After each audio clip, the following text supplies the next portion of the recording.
Wala ka bang napapansin sa iyong mga kapaligiran?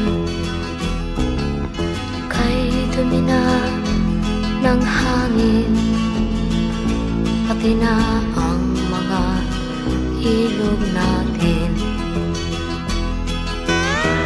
Hindi nga masama ang pag-unlad at malayo-layo na rin ang ating narating.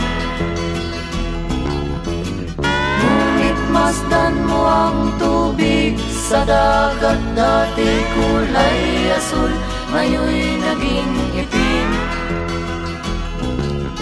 Ang mga duming ating ikinalat sa hangin, sa langit, huwag na nating paabutin. Upang kung tayo'y pumanaw man sa riwang hangin, sa langit natin matitikman.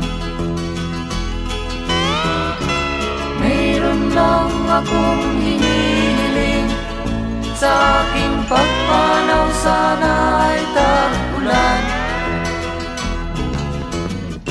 Gitara ko ay aking dadalhin, upang sa ulap na lang tayo magkantahan.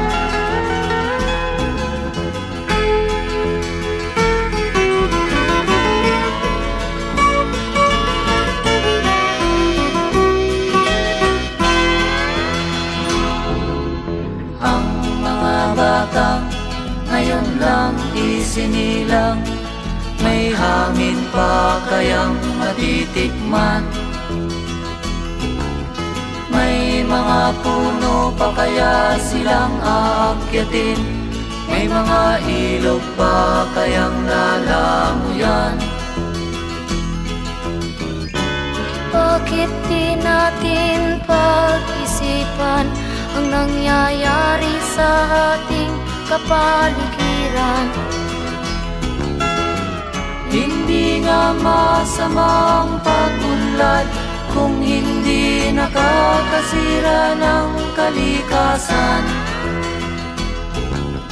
Darating ang panahon, mga ibong dala ay wala nang madadapuan.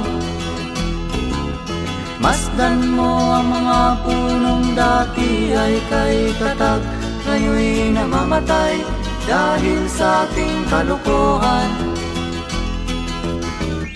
Lahat ng bagay na narito sa lupa, biyayang galing sa Diyos kahit nung ika'y wala pa.